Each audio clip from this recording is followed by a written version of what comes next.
Shalom muvandimwe, Imana iba umugisha kuje kwifatanya natwe mu ijambo ry'Imana ry'uyu munsi.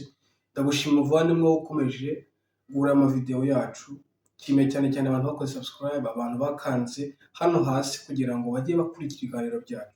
Dukuri Imana ibaho umugisha. Umunsi yuganira ku ijambo, nanone ijambo rekomeza siri twatangiye siri ivuga ngo indimi eshanu z'urukundo. Ni igitabo cyanditswe n'umugabo witwa Dr. Gary Chapman. Umugabo wanditse igitabo cyafashije benshi mu kubaka urugo. Igitabo kivuga ukuntu umuntu agomba kubaka urugo agendeye ku mahame atanu cyangwa ku ndimi eshanu z'urukundo.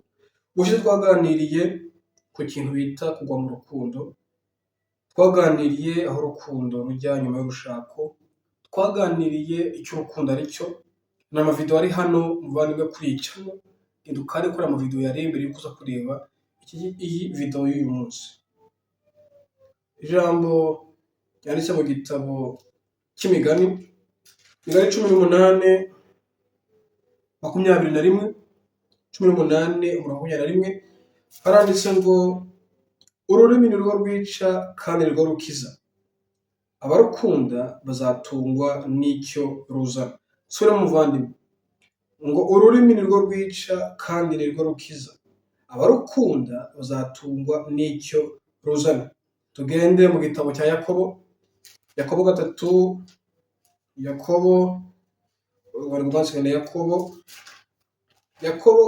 3:5, haranditse ngo n'ururimi narwo niko ruri, ni urugingo ruto rukirarira ibikomeye.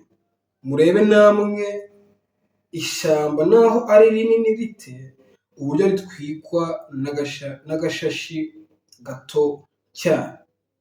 Muvandimwe, iri ni ijambo ryo kuganiraho uyu munsi, amagambo akomeye. Turaganira muvandimwe ngo ururimi rwa mbere rw'urukundo, ururimi rwa mbere rw'urukundo. Reka muvandimwe tuganire bwa mbere ku kintu bita ururimi. Biratubwiye mu migani ngo nirwo rwica kandi nirwo rukiza. Ururimi muvandimwe rurica kandi rugakiza.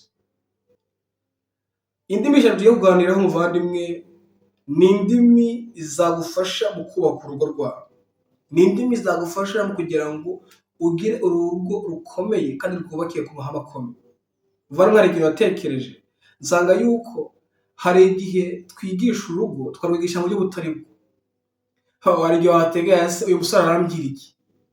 Urugo uraruzi? Seti yaratwifatiye. Ariko reka mubwire inama muvandimwe, wowe uri gusuzugura amagambo agiye kukubwira n'amagambo azambabwira ajyanye n'urugo, kugira ibanga rikomeye. Uzi ko amagambo akomeje ingo uyu munsi, amagambo yafashije abantu kubaka neza, uzi ko yavuzwe n'abantu babiri batigeze bashaka? Wakwibaza abo bantu ni bande? Ibanga rikomeye muvandimwe ni uko abo bantu babiri ni Pawulo na Yesu. Yesu ntiyigeze ashaka, Pawulo ntiyigeze ashaka, ariko batanze message yafashije abantu mu kubaka ingo. Muvandimwe, rero ntukavuge ngo umuntu ntacyo afite yaguha, ntacyo yakubwira nuko adafite experience ufite. Ijambo ry'Imana ubwaryo ririhagije. Bibiliya iratubwira mu gitabo cy'imigani ngo ururimi ni rwo rwica kandi ni rwo rukiza, abarukunda bazatungwa n'icyo ruzana. Iyo ni Bibiliya. Ikindi cya kabiri muvandimwe, muri Yakobo ngo ishyamba n'ubwo ryaba ari rinini gute, ngo ritwikwa n'akantu gatoya. Ngo ururimi ni akantu gatoya ko gafite imbaraga nyinshi cyane. Tugiye kuganira rero ku ndimi eshanu z'urukundo. Tugiye kuganira ku ndimi eshanu ubona ibivuzi z'urukundo zavuye mu bushakashatsi bwakozwe n'uyu mugabo bita Dr. Chapman. Yaranditse aravuga ngo indimi eshanu ngiye kubabwira ntuzikoresha neza, ntuzikoreshe mu rushako rwawe, ntuzikoreshe nka doctrine, ahubwo uzikoreshe nk'amahame wakubakiraho umuryango wawe. Kandi hano muvandimwe wayakoresha mu buryo butandukanye. Ururimi rw'Ikinyarwanda warugoreka cyangwa ukaruvuga uko ushaka. Hariho n'indimi zitandukanye mu Kinyarwanda cyangwa hari imvugo zitandukanye. Ibyo byose ni ibintu wakoresha mu rurimi rumwe, ariko ukoresha urwo rurimi wakubaka umuryango wawe cyangwa ukubaka urugo rwawe.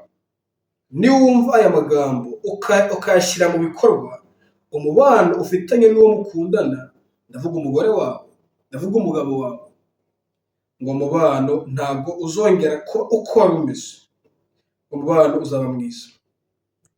Umwanditsi w'umunyamerika ukomeye bita Mark Twain ni umugabo wanditse iri jambo rikomeye ngo ijambo rimwe ryiza ryambeshaho amezi abiri. Bavandimwe birakomeye ngo ijambo rimwe ryiza ngo ryambeshaho amezi abiri.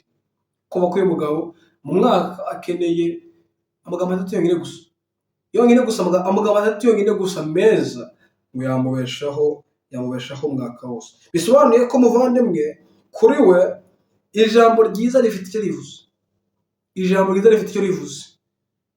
Muvandimwe hari igihe umuntu areba akareba ukuntu twigisha urugo, akareba ukuntu mu rusengero twigisha urugo, akareba abantu bari kubaka ingo muri iki gihe, ugasanga abubatse ingo banyuze mu itorero, ugasanga abantu bigishije urugo mu rusengero, ariko abo bantu bari gusenga. Bisobanuye ko hari ikibazo mu bavandimwe gikomeye kiri mu rugo. Tujya kuganira ku rurimi rwa mbere rw'urukundo, akaba ari amagambo meza. Bavandimwe hari abantu barasuzugura aya magambo, akavuga ngo amagambo meza hari icyo yatumarira. Ese za ndimi eshanu bavugaga ni ibyo bashaka kutubwira? Ariko muvandimwe Imana igufashe mu aya magambo. Amagambo meza ni ikintu gikomeye mu rugo. Ijambo ryiza ngo rirakomeye muvandimwe. Mark Twain ni umugabo wanditse, uzakora ubushakashatsi kuri uyu mugabo ngo ninde, ni umuntu ukomeye. Yanditse aravuga ngo ijambo rimwe ryiza ngo ryambeshaho amezi abiri. Tugiye kuganira ku magambo meza cyangwa imvugo nziza. Aya ni amagambo atanga courage ku muntu. Aya ni amagambo meza yo gukomplimentinga mugenzi wawe. Aya ni amagambo meza asubiza imbaraga mu muntu mubana nawe. Bibiliya iravuga ngo mu Migani 12:25, reka tuhasome. Imigani 12:5. Muvandimwe Imana ifashe vuba aya magambo. Turaganira n'abantu bubatse, turaganira n'abantu bateganya kubaka, tuganira ku kintu cyadufasha kubaka ingo zikomeye. Imigani 12:25 haranditse ngo amaganya yo mu mutima atera umuntu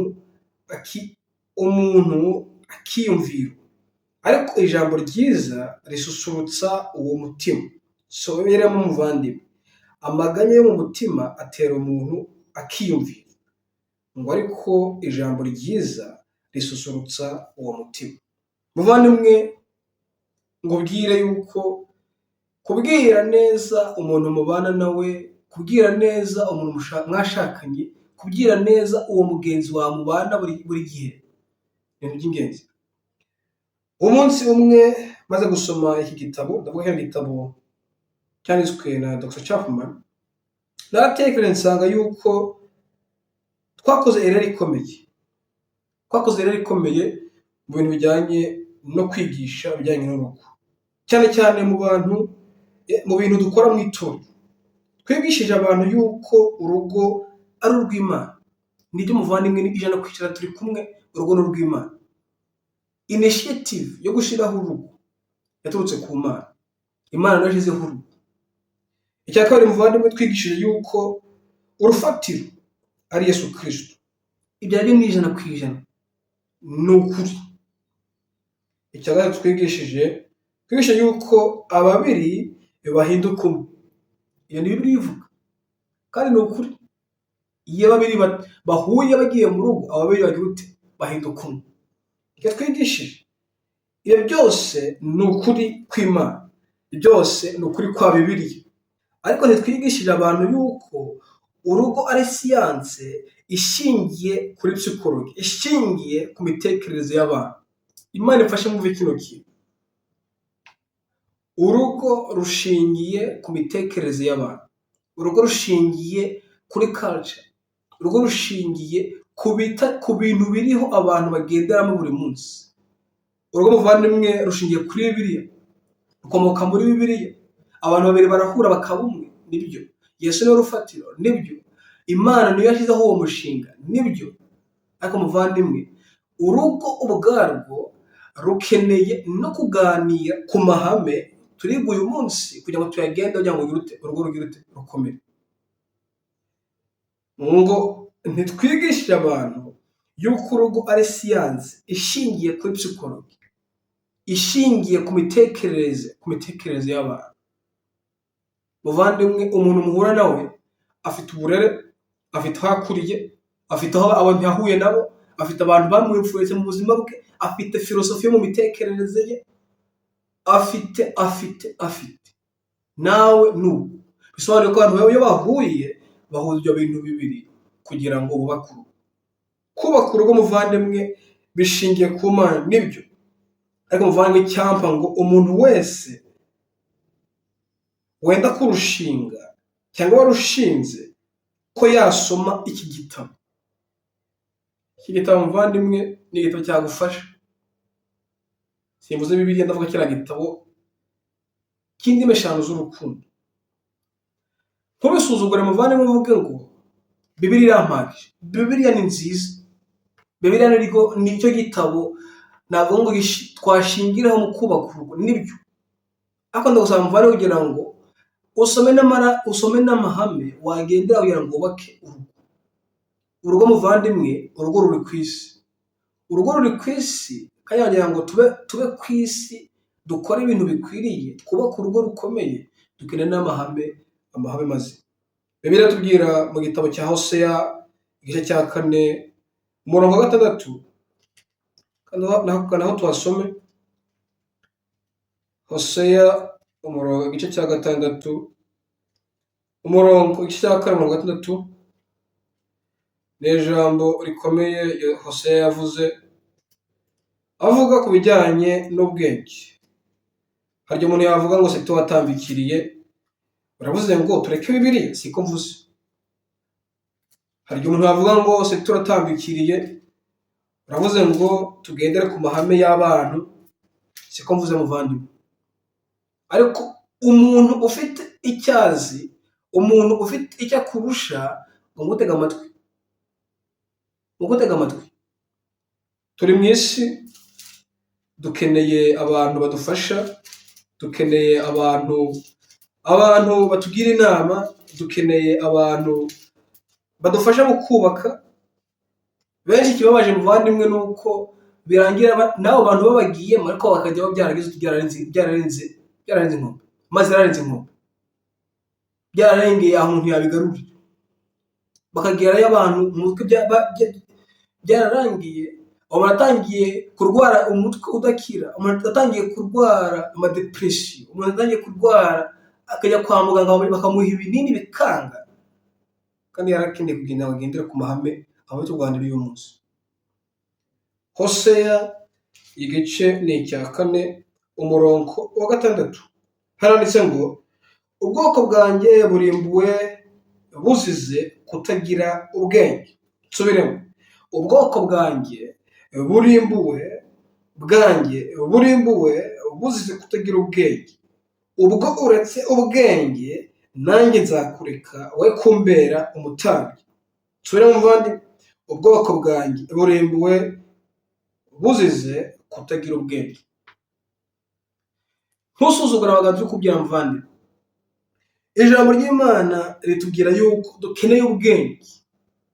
Ubwenge tuvuga muvandimwe, hari umuntu wavuze ijambo rikomeye aravuga ngo niba ikintu cyarakozwe imyaka 3000 kikaba kigenda neza, nuzana impinduramatwara, nuzana ibintu bitandukanye by'abandi bakoze, ugomba kuba ufite reason, ugomba kuba ufite impamvu ikomeye kugira ngo uzane icyo kintu gisha muri aho hantu.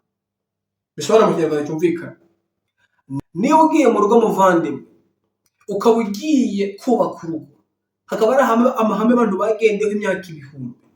Bagamba ihame rikomeye, ihame rivuga ngo urugo ni urw'abantu babiri badahuje igitsina, ni umugabo n'umugore.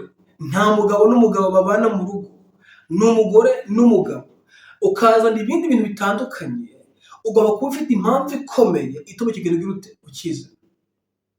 Biratubwira ngo ubwo ubuze ubwenge sinzemera kumbera umutambyi. ngo abantu barimbuwe no kutagira ubwenge. Inshuti, ikibabaje, umupilote agenda kwiga muri kaminuza akamara imyaka 4 ngo yo ni lisansiye, cyangwa akamara imyaka 5 ngo ageze kuri za masters, yongeye imyaka 4 ya doctora, yongeyeho n'ibindi. Uwo ni umupilote. Umuganga, umudokiteri agenda kwishuri babiga n'imyaka 9. Umuganga wandi uzobereye mu bintu ufite ahantu nyine bavuga ngo ni umuganga w'umutwe, ni umuganga ubaga, ni umuganga w'ikise, atwara imyaka 9. Bimutwara imyaka 9 kugira ngo yige gukora icyo kintu ashaka kugira ngo azakore mu kazi ke. Ikibabaje muvandimwe, ngo nuko itorero mu gutegura abagiye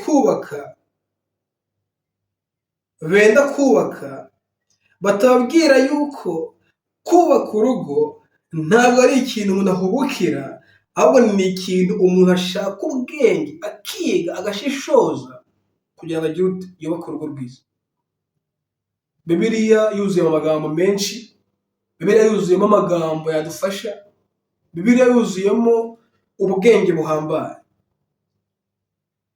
Nudafata umwanya ngo wige, nudafata umwanya ngo usenge, nudafata umwanya ngo urebe amahame abantu bubakiyeho. Uvana amahame ndi kuvuga nanditse hano, ni amahame abantu ba kera bagendeyeho, ni amahame abantu bagendeye imyaka ibihumbi n'ibihumbi. Kandi ubwo navuze mu kanya muvandimwe, niba uzi ikintu gisha gitandukanye n'ibintu abantu bagiye bakora imyaka ibihumbi n'ibihumbi bishize, ugomba kuba ufite impamvu ikomeye iguteye kugira ngo ikintu kizute ukiza. Ngo kibabaje ni uko itorero gutegura abagiye kubaka bibanda ku bintu byiza kandi by'ingenzi ariko bidahagije. Nshuti, Imana irakubwira ngo suzuma umubano ufitanye n'uwo mugiye gushakana, suzuma imyitwarire ye, suzuma imitekerereze ye, suzuma filosofi ye. Hari abantu bavandimwe baba bizera Imana ariko bafite filosofi itandukanye. Afite Yesu ku ruhande rumwe ariko afite n'ibindi ku ruhande. Suzuma muvandimwe uwo muntu mugiye gushakana, ese afite filosofi imeze gute? Filosofi mvuga muvandimwe ni imyizerere y'ubuzima. Imyizerere y'ubuzima.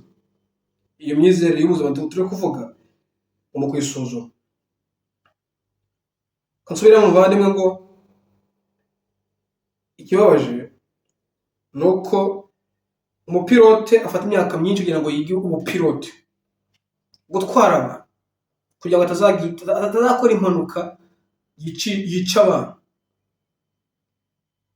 Umuganga yigira ubuganga. Katuve no ku bantu bakomeye nk'abaganga n'abapilote, tujye no ku muntu ukora amasuku muri ibi bihugu byacu, arabyigira. Tugende no ku bantu bakora ibintu bya computer n'ibindi, barabyigira. Niyo mpamvu muvandimwe wakwibwira ko ikintu gikomeye nk'urugo, urugo zatukamo abantu bakomeye, urugo zatukamo useti uri kubabwira uyu munsi, urugo zatukamo wowe uri kundeba, wibwira yuko icyo kintu ntagihubukira adafashe umwanya wo kwiga. Amahame y'Imana ni meza, amahame y'Imana arakenewe, kandi ihame ry'Imana niyo turi kuganira n'ihame ry'Imana, ihame ry'Imana. Kuko muvandimwe hari abantu bavuga ngo Imana ikorera muri Bibiliya gusa ntabwo ikorera hanze. Uba wibeshe. Kino gitabo ni igitabo kizima, ni ijambo rizima.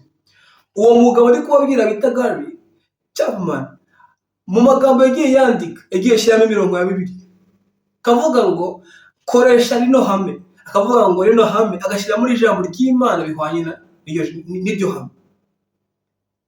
Ibitabo bya Madam White, ibitabo ubutumwa ku basore, ibitabo bivuga ku burezi, igitabo nk'urugero umugenzi, ni ibitabo byanditswe n'abantu ariko birimo amagambo afasha abantu, bikabereka inzira nziza bagenderamo kugira ngo bagere ku ntsinzi yo muri ubu buzima. Muvandimwe, ururimi rwa mbere nk'uko nari bivuze ni ururimi rw'amagambo meza. Ururimi rw'amagambo meza tuvuga ni amagambo asubizamo umuntu imbaraga, ni amagambo ashyigikira umuntu mubana nawe. Ni amagambo Dr. Chapman yise mu cyongereza bise ngo ni encouraging words. Ni amagambo asubiramo imbaraga abwira umuntu urabishoboye. Mbega akababara umuvandimwe, mbega akababara umuvandimwe, mbega ibyago bikomeye benshi bafite mu mago yabo bitewe n'uko umuntu akora ikintu aho yamuvandimwe amushigikire ahubwira ngo narakubwiye ntabishoboye. Ese ubujyamo kubera iki?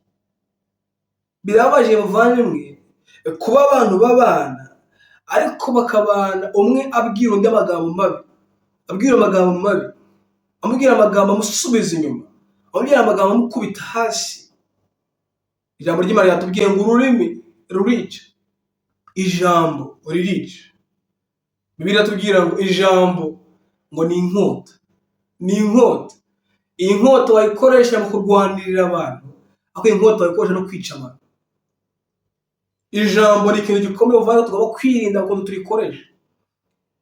Hano Dr. Chapman yatanze urugero ku mugore witwaga Alison. Umugore witwa Alison yari afite impano yo kwandika, kuko nawe afite impano yo kuririmba, kuko nawe ufite impano yo gucuruza, kuko nawe ufite impano itandukanye. Uri umuntu ukunda abana, umuntu ukunda gufasha abana batoya, kubigisha, kubereka inzira nziza. Uri umuntu ufite impano yo kwigisha, uri umuntu ufite impano yo kuba mu rugo, ufite impano yo kurera abana, uri umuntu ufite impano yo kugenda mu makampani akomeye kugira ngo naho uhakorere. Uri umuntu ufite impano zitandukanye. Ngo uyu mugore bita Alison yari afite impano yo kwandika. Yandikaga amagambo agafasha abantu, yandikaga article. Ngo yashakaga kugira ngo yandike article ayisohore mu mvaho z'icyo gihe. Ngo amaze kwandika atanga iyo article kugira ngo bayisohore, ariko ngo amaze kuyandika yohereje ngo baranga avuga ngo ya article nta kintu kirimo, ntabwo twayisohora ku mvaho yacu, twadufashe umwanya twadufashije igihe cyacu gusa. Uyu mugore amaze kubona yuko imvaho yanze, yaragiye acika intege, aravuga ngo n'ubundi nzaniyandikira, nta kibazo, nzaniyandikira tuatike twanjye dushyira ahantu nyine muri igihe biroroshe, washyira kuri blogi, wakora na site yawe, byose biroroshe. Ariko icyo gihe ntabwo byari bihari. Abo nzandika nimba n'umuntu nyimuhe, cyangwa n'uwo nzanyandika n'ubundi ngiye kwandika nyikorere, nyandike kugira ngo amarangamutima nyine agubwe neza. Yaragiye acika intege, atakaza icyizere yuko ibintu yakwandika imvaho yazabyemera kubisohora. Uyu Alison ni urugero rwiza rw'abantu bari mu ngo, ni abantu bagaragaza ibintu bitandukanye, bafite impano zitandukanye kuko nabivuze muvandimwe. Umwe yaba ari umucuruzi, undi yaba ari umunyeshuri, undi yaba akunda kubera mu rugo kurera abana. Aba bantu bagerageza byose kugira ngo urugo rwabo rutere imbere. Bamwe mu bashakanye iyo umwe agaragaje ibintu ntibikunde, babwirana amagambo akakaye, amagambo ababaje. Narakubwiye ngo ntabyo ushoboye, narakubwiye ngo upfushe umwanya wawe busa,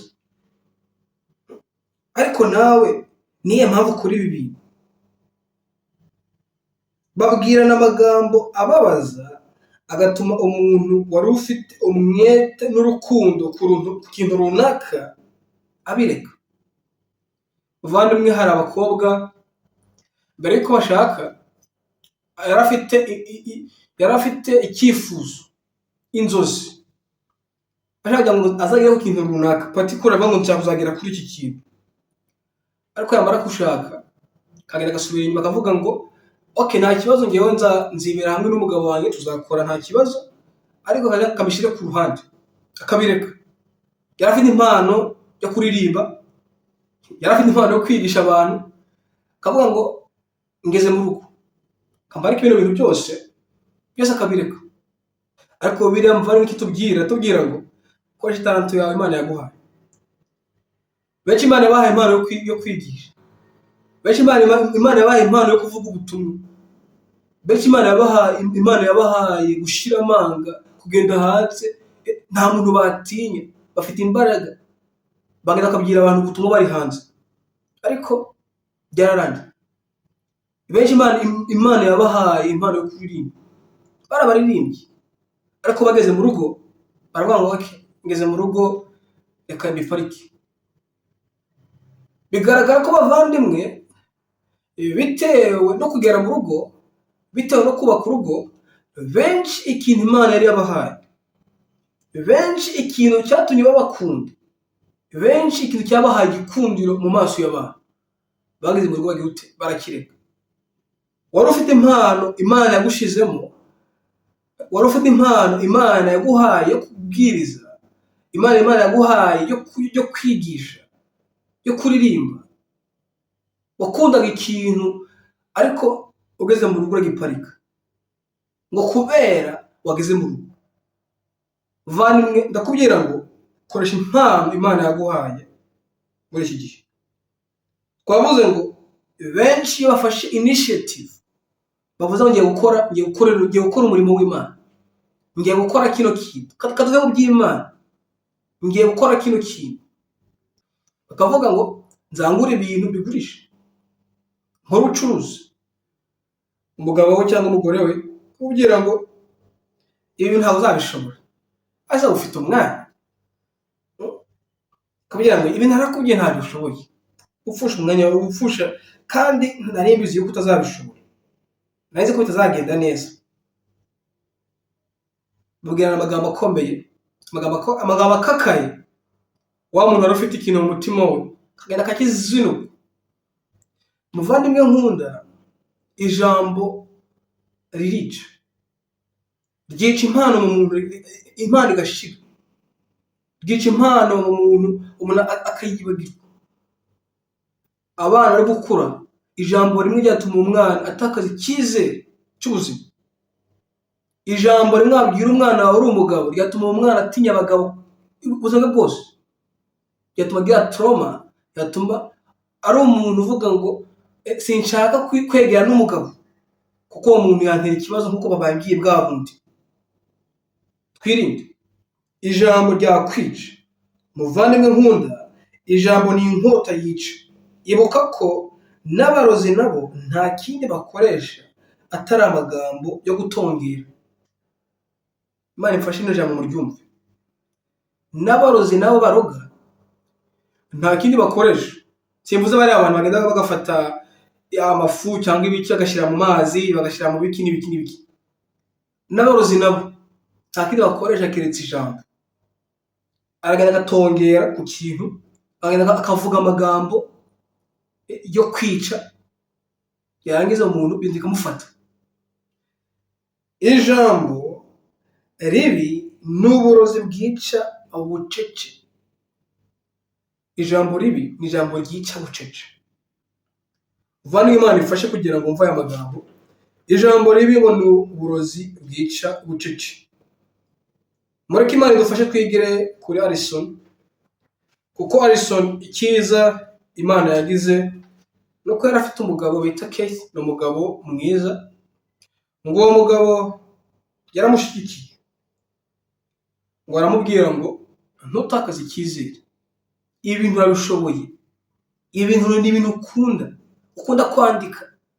Umugabo agafata ama article yakayasoma, akamuha feedback, akamubwira ngo ibi bintu hano wanditse neza, hano wabikosora, akamufasha.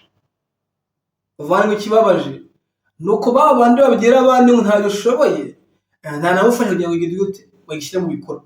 Ntaravuga ngo reka ngufashe nibura nkugeze kuri pati, nkugeze nawe, ahubwo aravuga ngo ntabishoboye. Ngo twigire kuri Alison n'umugabo we, ngo umugabo we yaramufashije, amushyiramo icyizere, amubwira amagambo yurutse umutima, aramubwira ngo ibi bintu urabishoboye, ibi bintu urabikunda. Yamubwiye amagambo amusubizamo imbaraga, amagambo amwongera icyizere yuko ashoboye. Umugabo umugore tekereza ijambo ubwira umugabo wawe cyangwa umugore wawe, ese ntiryaba ari uburozi? Yibaze muvandimwe, ndabwira abagabo, ndabwira abagore, ese abagabo ubwira umugore wawe ntiyaba ari uburozi? Ese amagambo ubwira abana bawe ntiyaba ari uburozi? Ese amagambo ukomeza ubwira abo bana ntiyazatuma abo bana banga kubaka? Ntiyatuma abo bana banga ishuri? Ntiyatuma abo bana bagwingira mu mitekerereze? Irinde muntu w'Imana, mugabo mugore, tekereza ijambo ubwira umugabo wawe n'umugore wawe cyangwa umugore wawe, ese ntibyaba ari uburozi? Igera kuri Bibiliya itubwira ngo ijambo ryiza rihosha uburakari, urugo rukomezwa n'amahame.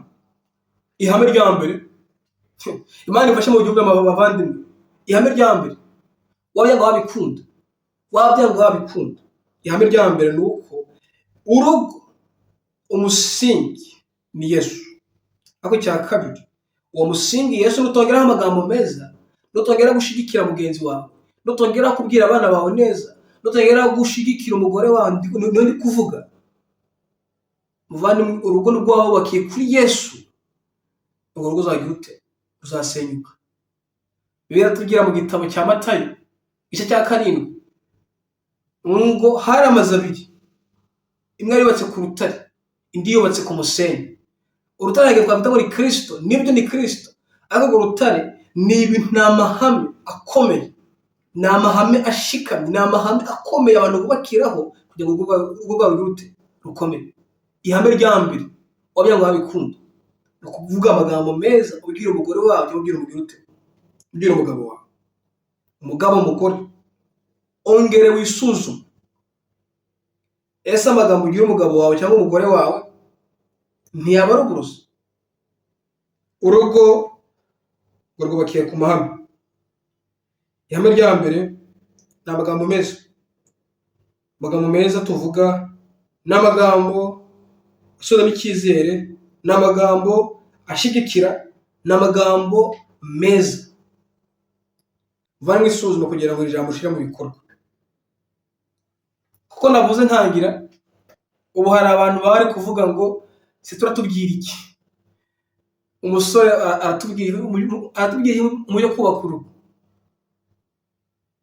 Ijambo riratubwira ngo muri Hosea ngo ubwoko bwanjye buribwe no kutagira ubwenge. Babuze ubwenge ngo bagiye kubera kutagira ubwenge. Kandi ikindi navuze ni uko amagambo afashije abantu muri iki gihe kubaka ingo ni amagambo yavuzwe n'abantu babiri batigeze bubaka, aribo Pawulo na Yesu. Ndangiza muvandimwe, kandangirize muri Matayo 7 umurongo wa 24. Nuko umuntu wese wumva aya magambo yanjye akayakomeza azaba nk'umunyabwenge wubatse inzu ye ku rutare. Imvura iragwa, imivu iratemba, umuyaga urahuha, byose byikubita kuri ya nzu. Ngo umuntu wumva aya magambo y'abavandimwe ngo akayakomeza, ngo azamera nk'umuntu wubatse inzu ku rutare, ngo imvura iragwa, imivu iratemba, umuyaga urahuha, byose byikubita kuri ya nzu, ntiyagwa kuko yari ishinzwe ku rutare. Icyamuvandimwe ukaba muri bamwe kurikiza amagambo. Tangira ubwire umugore wawe neza, tangira ubwire umugabo wawe neza, umushigikire mu byo akora, umushigikire mu bintu ashyiraho umutima we. Nibura ikintu ashyizeho umutima we, yari umukobwa yumva ashaka kumuririmbira, yari umukobwa uririmbira Imana, yari umukobwa ushaka kubaka urugo rushingiye ku mahame y'Imana. Reka uwo mukobwa uri umugore muri iki gihe umushigikire, ubwire amagambo meza, nawe akubwire amagambo meza, ngo bakurwe Imana yagize ute? Imana yabahaye. Ariko ikibabaje bavandimwe, ngo nuko hari bamwe batubakiye ku magambo Yesu yavuze, batubakiye kuri aya magambo tuganira uyu munsi. Baravuga ngo Seti ni umwana atubwira iki? Ngo aba bantu ngo kandi umuntu wese 26 Matayo 7:26 kandi umuntu wese wumva aya magambo yanjye ntayakomeze azaba ari nk'umupfapfa wubatse inzu ye ku musenyi, imvura iragwa, imivu iratemba, umuyaga urahuha, byose agiye kubita kuri ya nzu. Ibibazo muzahura nabyo ni bimwe. Umuntu wakiye ku rutare n'ubakiye ku musenyi, ibibazo ni bimwe.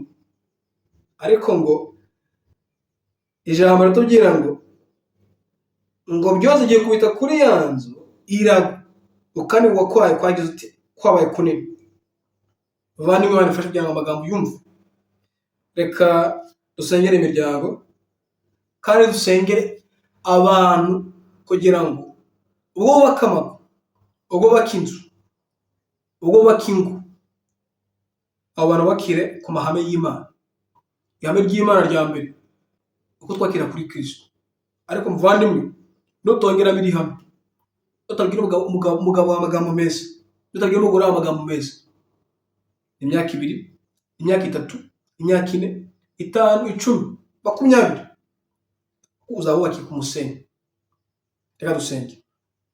Imana yacu, dushyira amaboko yawe ingo zo muri iki gihe, dushyira amaboko yawe abahisemo kubana. Reka Mana abantu bagenderera ubwenge. Reka Mana uhoshe uburakari bw'abantu babiri. Reka uhoshe Mana kutumvikana kuri hagati y'abantu babiri. Reka Mana ubahe amagambo meza, ubahe ururimi ruvuga amagambo meza, ubahindurire imitima, ubereke yuko Mana kubana bigendera mu magambo meza. Nta bana baganira nabi, nta bana batukana, nta bana basebanya. Reka Mana abantu bagenderera. Mana genderera abana bakomerekejwe n'ababyeyi babo kubera amagambo mabi. Reka Mana wurutse imitima yabo, ubahe imitima mishya, ubahe Mana gukira ibyo bikomere bafite. Mana genderera abashaka kubaka, bahe Mana guhitamo neza.